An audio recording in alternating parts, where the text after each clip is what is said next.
At the line.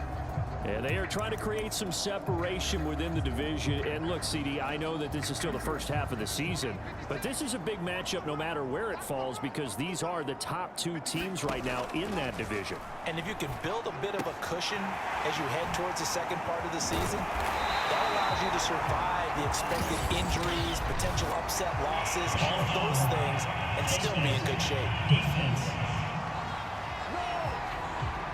So give him the yardage on the completion and also tack on 15 more. If you get that hand up there, you've got to let go immediately or just not close the hand at all.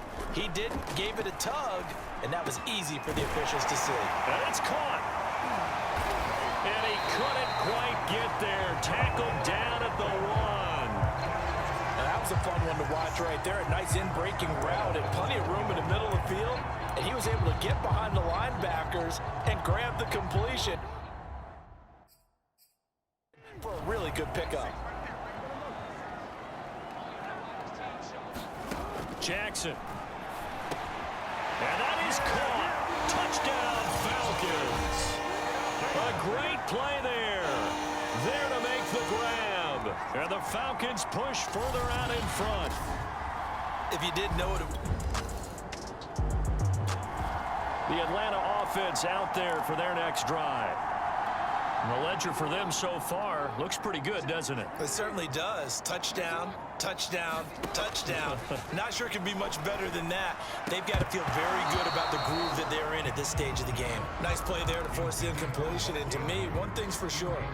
When you're the underdogs and you're playing on the road, you absolutely have to get takeaways. You've got to get the ball from them. Yeah, win that turnover battle, going to be key. They didn't get one there, but you get the feeling they keep making plays like that, they might just get a few. Yeah, once you get one, defensive teams think they come in bunches. Now another timeout called for by the offense, and that's their second charge timeout here in this first quarter. They're down to 1 remaining. And am I seeing this correctly? They brought out the field goal team here on first down. They'll spot it at the 47, so call it a 57-yard attempt. And this is right down the middle as he puts it through.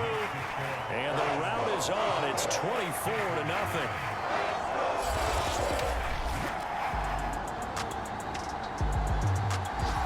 About set to begin their next drive. The Falcons offense at the line. And fortunate to get points on the board last time. They had to hit a really long field goal to do so. The kicker...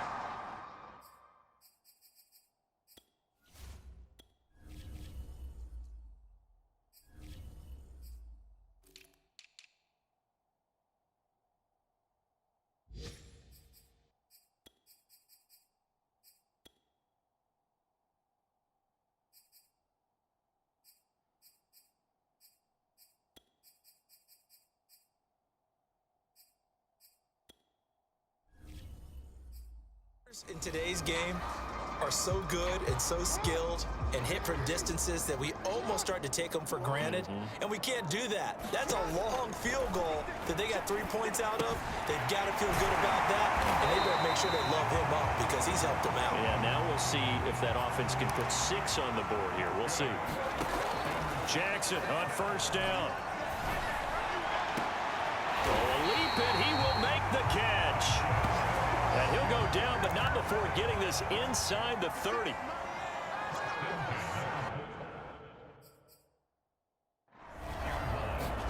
On 1st and 10, it's Jackson. He'll wind up getting right about 4 there on the scramble, and it's 2nd down. Falcons going to use their 3rd and final timeout. And with that, they're now out of timeouts. There's still plenty of time remaining here in this second quarter. From the 22, Jackson. Trying to get it to Adams, but it's intercepted. Jeremy Chin picks it off. And the Panthers are going to take over once again at their own 25. The Atlanta offense out there for their next drive. And in enemy territory last time through the interception. We'll see what they do on this drive. Can't wait to see how it alters what they decide to do in play calling.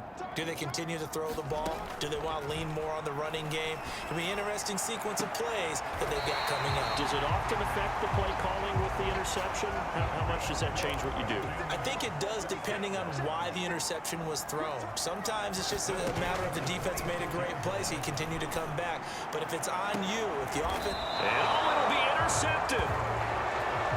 Dante Jackson picks it. And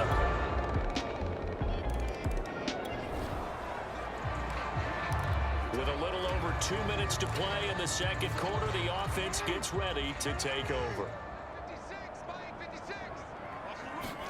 Trying to shake off the interception from the last drive. He'll look to throw. He hits Adams complete. And he's brought down after a very nice gain. And we've hit the 2-minute mark in this first half of action.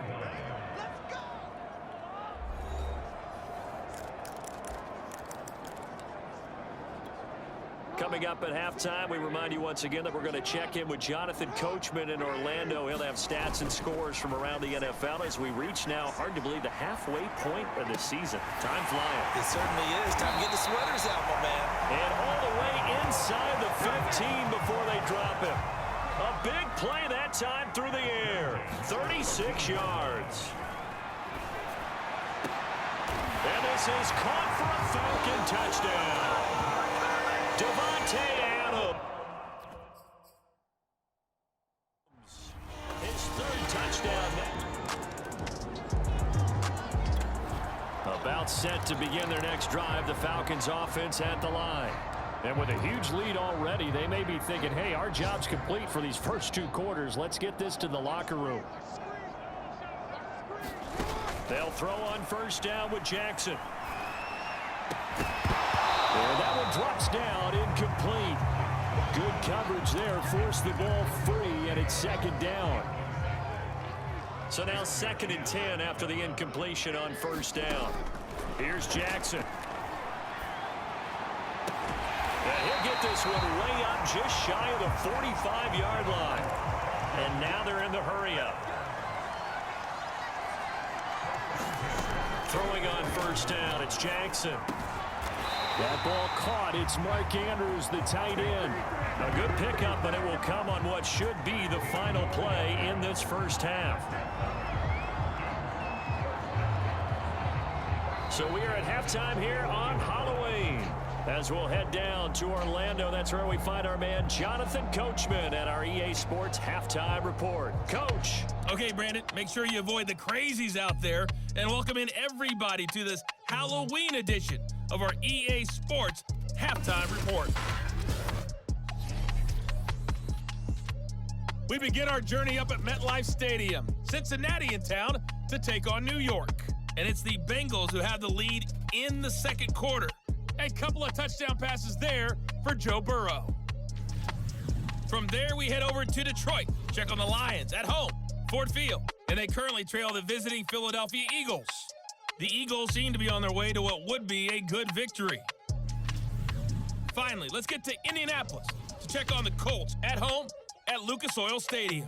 And you can see they have the lead over the visiting Tennessee Titans.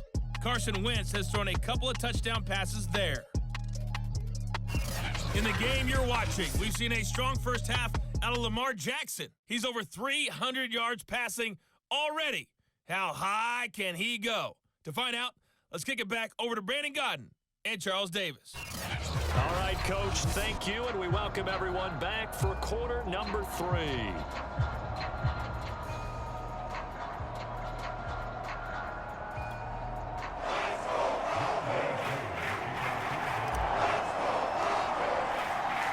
The Panthers going to get the football first, trailing here as well as we resume play in this second half. And that one will bounce out of the back of the end zone, so we will start here at the 25. And the Panthers ready to go back to...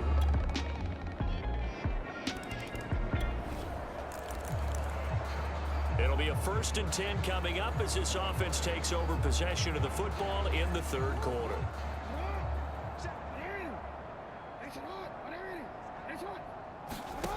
Here's Jackson to throw. Well, he almost had his second pick of the game. Probably should have. And he's frustrated as it falls incomplete. After the incomplete pass, here now is 2nd and 10. Jackson from the shotgun. And that is knocked away in the middle of the field and incomplete. They have to like what they've done defensively here at the outset of this drive. They forced a couple of incomplete passes, bring up a 3rd and 10. Don't be surprised to bring a little pressure on this snap.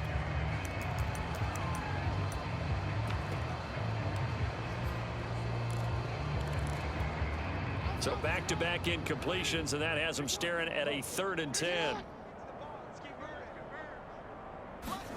Jackson now. He's going to loft one deep left side here. And unable to connect. Incomplete.